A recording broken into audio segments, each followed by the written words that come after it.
ನಾನು doctor ರಿನೋಸ್ Jones ಅಂತ. ಇದಕ್ಕೆ ಮುಂಚೆ ನನಗೆ ಸೂಪರ್ ಜೋನ್ಸ್ ಅಂತ ಇದ್ದರು. ನಾನು 5 ಲ್ಯಾಂಗ್ವೇಜಲ್ಲಿ ಫೈಟ್ ಮಾಸ್ಟರ್ ಆಗಿರ್ತೀನಿ. ಹೀಗಾಗಿ 2 ಸಿನಿಮಾ ಹೀರೋ ಕೂಡ ಮಾಡಿರ್ತೀನಿ, ಪ್ರೊಡ್ಯೂಸ್ ಕೂಡ ಮಾಡಿರ್ತೀನಿ. 5 ಲ್ಯಾಂಗ್ವೇಜಲ್ಲಿ 165 ಸಿನಿಮಾಗಳು ಮಾಡಿರ್ತೀನಿ. ಹೀಗಾಗಿ ನಮ್ಮ ಭರತ್ ಬಾಬು ಅವರು ಇವತ್ತೊಂದು ಸಿನಿಮಾ ಮಾಡಿದ್ದಾರೆ. ಒಂದು ಈ ಚಿಕ್ಕ ಮಕ್ಕಳನ್ನೆಲ್ಲ ಇಟ್ಕೊಂಡು ನನಗೆ ಯಾವಾಗ ಕರೆಯೋರು, ಈ ಪಿಕ್ಚರ್ ಫೈಟ್ ಮಾಡಿಕೊಡಿ ಬನ್ನಿ ಆರ್ಟಿಸ್ಟಾಗಿ ಮಾಡಿ ಅಂತ. ನಿಮ್ಗೆ ಗೊತ್ತು, ಕಾರಣಾಂತರಗಳಿಂದ ನಾನು ದೊಡ್ಡ ದೊಡ್ಡ ಸಿನಿಮಾಗಳು ಮಾಡಿರೋದು. ಕರಿಯ, ರಾಕ್ಷಸ, ಸೈನೈಡು, ತೆಲುಗಲ್ಲಿ ಇವಾಗ ಮಾದೇವ್ ಅಂತ ಮಾಡಿದ್ದೀನಿ.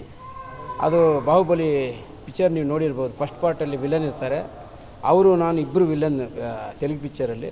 ಪ್ರಭಾಸ್ ಮಚ್ಚ ಅವರು ಬಾಮೈದ ಏನು ವರ್ಮಾ ಅಂತ ಹೀರೋ ಆಗಿರ್ತಾರೆ.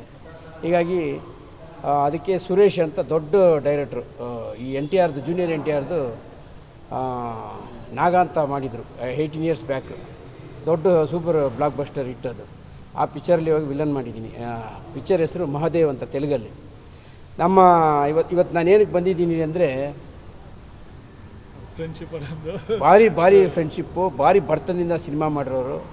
ಈ ಥರ ಈ ಡಿಜಿಟಲ್ ಕಾಲದಲ್ಲಿ ಮತ್ತು ಈ ಥರ ಈ ಏನು ಟಾಪ್ ಟೆಕ್ನಿಕಲಿ ವರ್ಕ್ ಆಗೋ ಈ ಮಾಡರ್ನ್ ಸೊಸೈಟಿಯಲ್ಲಿ ಈ ಚಿಕ್ಕ ಮಕ್ಕಳನ್ನೆಲ್ಲ ಇಟ್ಕೊಂಡು ಒಂದು ಪ್ರಯತ್ನ ಮೇಲೆ ನನಗೆ ಗೊತ್ತಿರೋಂಗೆ ಒಂದು 5-6 ವರ್ಷದಿಂದ ದೊಡ್ಡ ಪ್ರಯತ್ನದಲ್ಲಿದ್ದರು.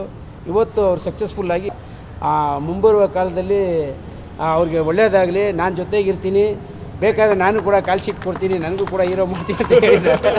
ನೋಡೋಣ, ಅವ್ರಿಗೆ ಒಳ್ಳೆಯದಾಗಲಿ, ಎಲ್ಲರೂ ಶುಭ ಹಾರೈಸೋಣ. ಇನ್ನೊಂದು ದೊಡ್ಡ ವಿಚಾರ ಏನಂದರೆ, ಅವರೊಬ್ಬರು ಮಿಲ್ಟ್ರಿ ಮ್ಯಾನ್. ಅವರು ಯಾರು ಈ ದೇಶಕ್ಕೋಸ್ಕರ ಹೋರಾಟ ಮಾಡಿರೋಂಥ ಒಂದು ಸೈನಿಕ. ಇವತ್ತು ಫಿಲ್ಮ್ ಡೈರೆಕ್ಷನ್ ಕೂಡ ಮಾಡಿದ್ದಾರೆ ಅನ್ನೋದು ನಮ್ಮೆಲ್ಲರಿಗೆ ಗೊತ್ತಿರಬೇಕಾಗಿರೋ ವಿಚಾರ ಅಂತ ಹೇಳಿ ನನ್ನ ಮಾತು ಮುಗಿಸಿ. ಜೈ ಹಿಂದ್, ಜೈ ಕರ್ನಾಟಕ.